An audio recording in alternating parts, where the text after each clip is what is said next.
You need to watch this until the end, because what's happening in the Philippines right now isn't just construction, it's a complete rewrite of how a country works. And most people won't realize it until it's too late to benefit from it. This isn't about hype, it's about timing. Over the next decade, between 2026 and 2035, quiet shifts in infrastructure, mobility, healthcare, and culture are stacking together. And when systems shift all at once, lives shift with them. Tonight, we're going to slow down and look closely, because once you see the pattern, you won't unsee it. People think this story is about traffic, airports, or shiny new buildings. It's not. This is about time, freedom, money, and why millions of lives are about to change, quietly. Time reclaimed from gridlock, freedom unlocked by smarter mobility, money circulating faster because people and goods move without friction. Most nations upgrade piece by piece. But here's where it gets interesting. The Philippines is layering upgrades simultaneously. Transportation, logistics, urban design, healthcare access, and demographic momentum are converging. And convergence is powerful. It creates momentum that feels slow at first, and then suddenly unstoppable. If you've ever been stuck in traffic wondering where your life is going, this story starts exactly there. Metro Manila's congestion has cost commuters hours every day, hours that compound into years over a lifetime. Missed dinners, missed sleep, missed opportunities. Businesses absorb the inefficiency. Families absorb the exhaustion. Economies absorb the drag. Traffic isn't just inconvenience, it's lost productivity disguised as normal life. And when something inefficient becomes normal, people stop imagining alternatives. But what if the alternative isn't a bigger highway, but a different system entirely? But here's where it gets interesting. Instead of fixing traffic one road at a time, the Philippines chose something radical. It invested in underground movement. For decades, a subway was considered unrealistic. Flooding risks, budget constraints, political turnover, every reason to delay. Yet long-term thinking finally won. And when a nation commits to infrastructure that takes years to complete, it signals something deeper: stability, vision, patience. The kind of patience that compounds. Because subways don't just move people, they reorganize cities. The Metro Manila subway has been described as impossible for so long that many people stopped believing it would happen. But construction is real. Tunnels are advancing, stations are rising, and what matters isn't just that trains will run, it's what that unlocks. When movement becomes predictable, businesses plan differently. Investors calculate differently. Families choose homes differently. Real estate patterns shift. Work-life balance shifts. Underground transport creates reliability in a city long defined by unpredictability. And reliability is one of the most underestimated economic accelerators in the world. Every minute saved becomes economic fuel. Imagine shaving even 30 minutes off a daily commute. That's 182 hours a year. Nearly 8 full days of life reclaimed. Multiply that across millions of commuters, and you don't just improve comfort, you expand national output. Productivity rises quietly, without headlines. And once people trust that they can move efficiently, something subtle happens. Ambition increases. When time feels abundant, people attempt bigger things. This is not about trains. It's about psychological bandwidth. And once you solve movement underground, something unexpected happens above ground. Streets breathe. Urban planning becomes possible. Sidewalks widen. Green spaces emerge. When roads are no longer the only arteries, cities can redesign themselves for people instead of cars. But transportation isn't only about daily commutes. It's also about global connection. And this is where the next bottleneck appears: the sky. For years, the Philippines' air capacity lagged behind its potential. Long lines, limited slots, constrained runways. Tourism suffered.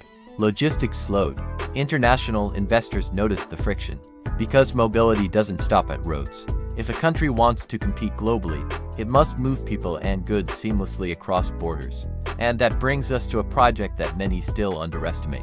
New Manila International Airport isn't just another runway. It's a scale shift.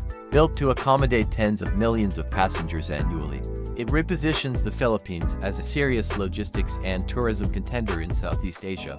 Imagine an airport designed not merely to handle flights, but to anchor supply chains, cargo hubs, retail ecosystems, hospitality growth. Airports are modern trade engines, and when designed at scale, they ripple outward into entire industries. This isn't about travel, it's about leverage. Lower logistics costs reduce product prices. Increased tourism boosts small businesses. International connectivity attracts multinational firms. Suddenly, the Philippines becomes not just a destination, but a hub. But most people stop here. They assume one mega airport solves everything. What happens next changes the equation entirely. Instead of relying on a single gateway, the Philippines is expanding multiple aviation nodes. Redundancy is resilience. The world's most adaptable cities, Tokyo, London, New York, use multi-airport systems, not for prestige, for stability. If one hub strains, others absorb the pressure. This is strategic layering, and it signals long-term seriousness. Sangli Point's development adds another layer. It isn't competing with existing airports, it complements them. Efficiency over ego. Distributed capacity prevents choke points. Airlines gain options. Travelers gain flexibility. Prices stabilize through competition. And investors see something powerful. A nation reducing single-point failure risk. That's not flashy, but it's mature. More airports mean more routes. More routes mean more trade. More trade means more opportunity. And opportunity compounds. But here's where the transformation becomes almost symbolic. The Philippines isn't only improving how people move across land and air. It's reshaping the land itself. Manila Bay reclamation projects are controversial. Yes, but also ambitious. New districts designed for flood resilience, walkability, mixed-use living. Instead of expanding chaotically, planners are attempting intentional growth. Elevated structures, modern drainage, urban design aligned with global standards. When geography changes, economic geography follows. This isn't just pouring concrete into water. It's long-term urban engineering, climate-conscious infrastructure, space for business districts, residential towers, parks. Cities compete globally now, not just through tax policy, but through livability. And livability attracts talent. Talent attracts capital. Foreign professionals are noticing something subtle: affordability paired with warmth. Cost of living remains competitive compared to Western urban centers. Healthcare quality is rising. English fluency is widespread. But beyond metrics, there's dignity in daily interaction. Smiles from strangers. Community woven into neighborhoods. For retirees, remote workers, entrepreneurs, these intangible factors matter deeply. This next part sounds obvious, but almost nobody does the math on healthcare until it's urgent. Procedures that cost staggering amounts elsewhere can be significantly more accessible here. Medical tourism grows not from marketing, but from arithmetic. When families realize they can preserve savings without sacrificing quality, decisions shift. But lifestyle isn't just numbers, it's how people treat each other. In many parts of the Philippines, extended families remain tightly connected. Social isolation, a rising issue globally, meets resistance here. Belonging still exists in daily rhythms, and belonging has measurable health benefits. Zoom out, and the pattern becomes clear. A young population, expanding infrastructure, strategic geographic location, rising digital fluency.